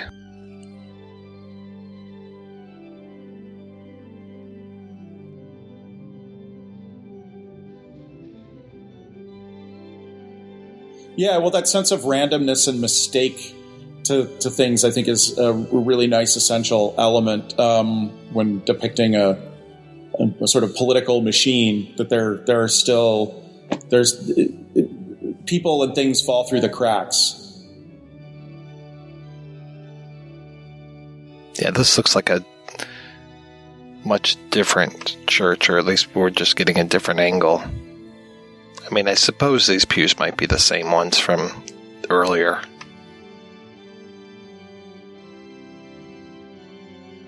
Well, now it's much more full than we've seen it before, and it also, there she is again. We've also chosen angles to emphasize how ornate it is, and see more of the religious symbolism all at once. And it does a good job showing how out of place this family is against the backdrop of ostensibly an entire town that's turned to communism.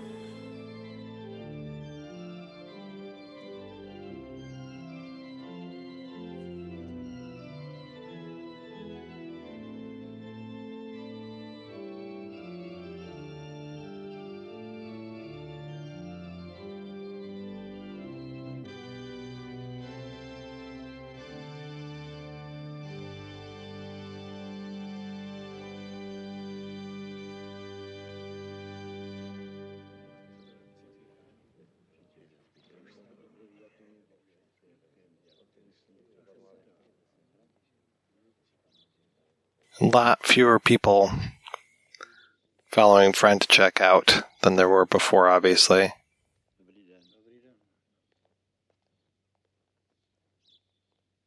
Yeah, before there was this kind of united group exiting, and now it's much more dispersed. I find it funny that they think that one person is going to fix all their problems. One person is going to right the ship. One man, one farmer is going to fix every problem. The one individualist in the entire town is the only one who can fix everything that has failed the collective group. Well, I mean, I think that's a very common way of thinking, you know. Sadly, well, and also considering within this context where, you know, the collective is failing the collective, then one might look to the individual against the collective. But obviously, that's a fraught sort of situation.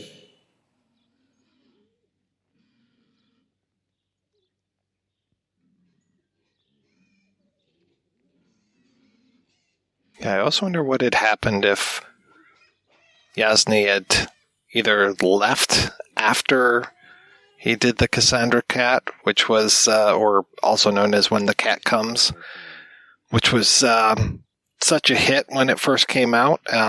If he had maybe taken up some of the Hollywood offers that seemed to be coming at him a little bit.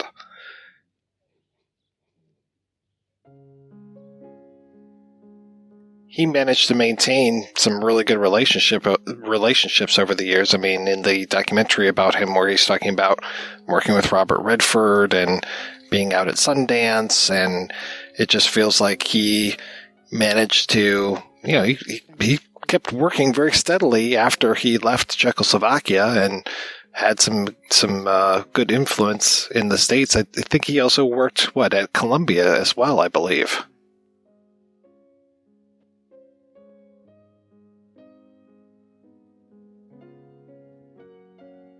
Myslíš, že něco pořídíš?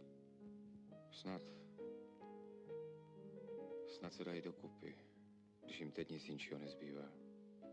Tolik zlého ti udělali. A kdo do tebe kamenem, ty do něho chlebem. They do a pretty good job of making him look older. They also do a good job of showing that his wife really is the smartest person in the entire town. Yes. Usually the case.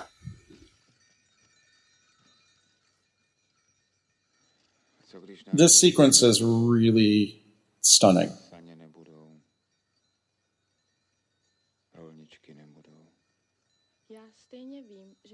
You know, just the way that they look against the snow here at the beginning of the sequence is gorgeous, and you know, where it's headed is going to be, here we go, that much more beautiful.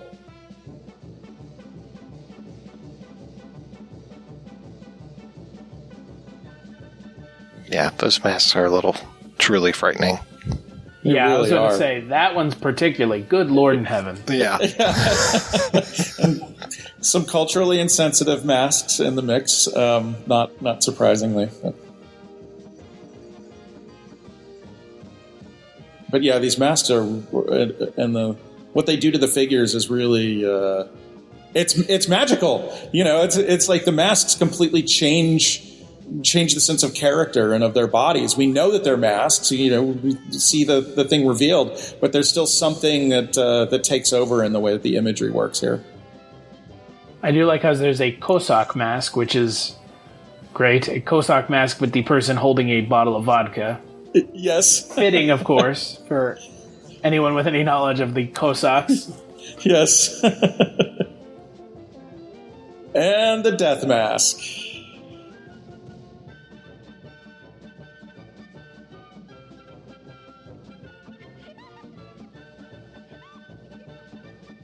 Yeah, this is terrific. I love this. I love the turn that this takes. It's at once ecstatic and destructive.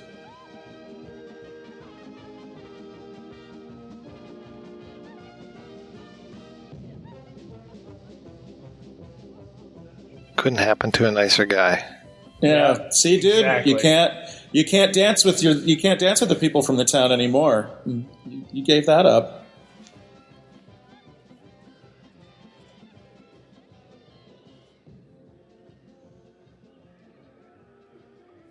Honestly, we could have done without the next scene and just the idea that they're just wandering the snowy countryside.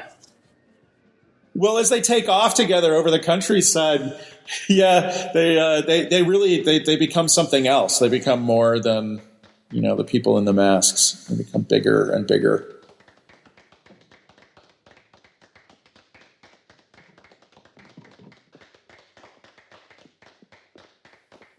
Yeah, as they danced off, I kept thinking of the last shot of the Seven Seals, sorry. I always mix up Max von Sydow and Demi Moore.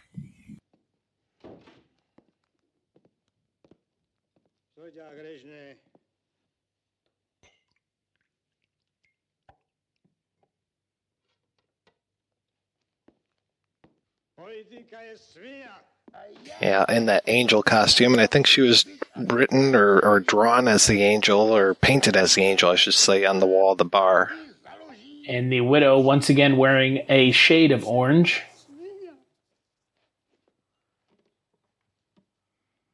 And I did notice a goat and at least a cow costume. It wasn't a bull, thank goodness.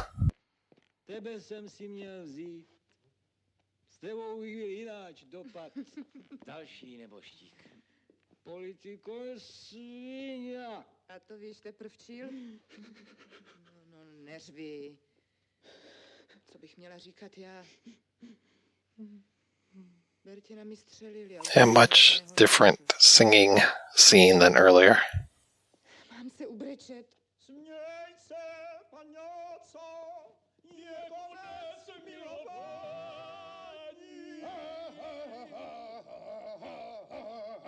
Tak počkejte, jak to povedou.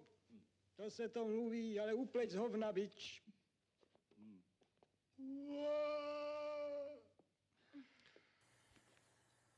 Yeah, sometimes these title cards are almost frightening. It's like almost The Shining. And there's Osanus. We haven't seen him in a long time.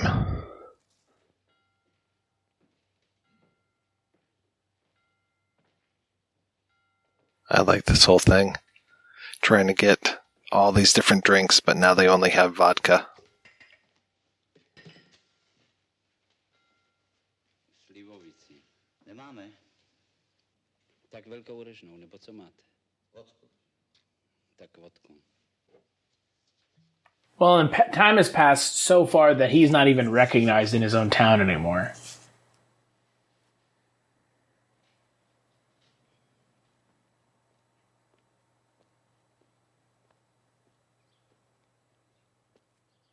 I like that, how we were following him, now we move to this character.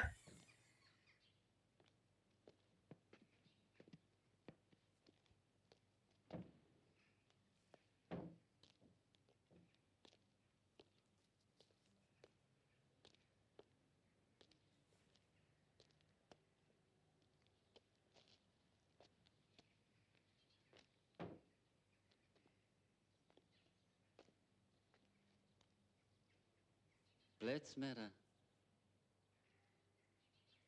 Oče náš, jenž jsi na nebesích, to vypadám, co? 6krát mě trefila zubatá a já se jenom tak nedám, pojď sem já se. 30krát denně se... Poetic justice. The photographer is now blind. A ty včil děláš někde v muzeum, co? Dělám, co mě baví. Baví, já taky. Já sbírám byliny a nic jiného mě nezajímá. Já bývám tady. Yeah, I suppose it's okay that Osanus isn't so bad in the sequel to this. It is nice to see him again after all those years and that he was still acting at that point. Zlá bylina nevyhníje. Lepší odcházijou, jenom my potvory ostáváme. So in the other translation of the film, they say they don't use the word blackguards. They use the word weeds. The weeds stay, which I think has there's like a bigger impact when I was watching it. Yeah, I'm curious what the translation, if they will be doing new subs for this or not. They're really just hammer home one of the themes of the film.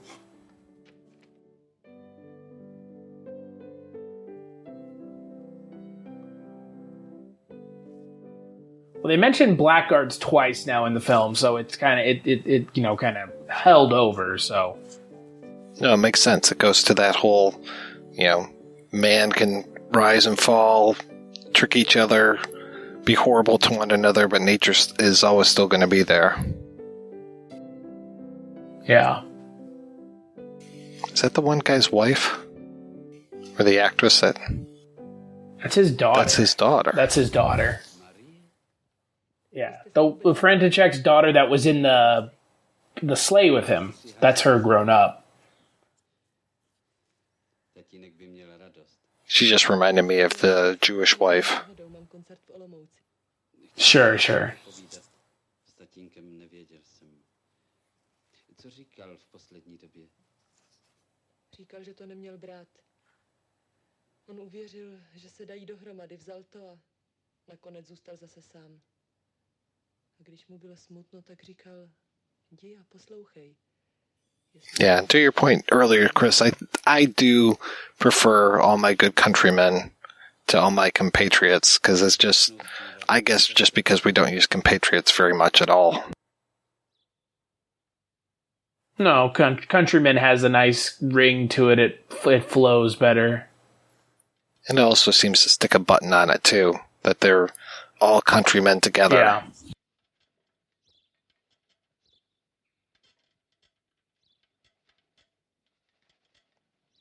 Tady je tvůj Rhodos a tady skákej. A co jsme si upekli? Well, gentlemen, it was a pleasure watching this film with you guys. Ale co jsme si vlastně my sami upekli? Yeah, this is... I mean, again, I didn't know what to expect watching it, and sitting here having watched it several times now, it is truly it's a fantastic film. At times depressing, at times dour, and at times, comedic in a way that it kind of treads the line and balances all three very, very deftly. Vyplň se o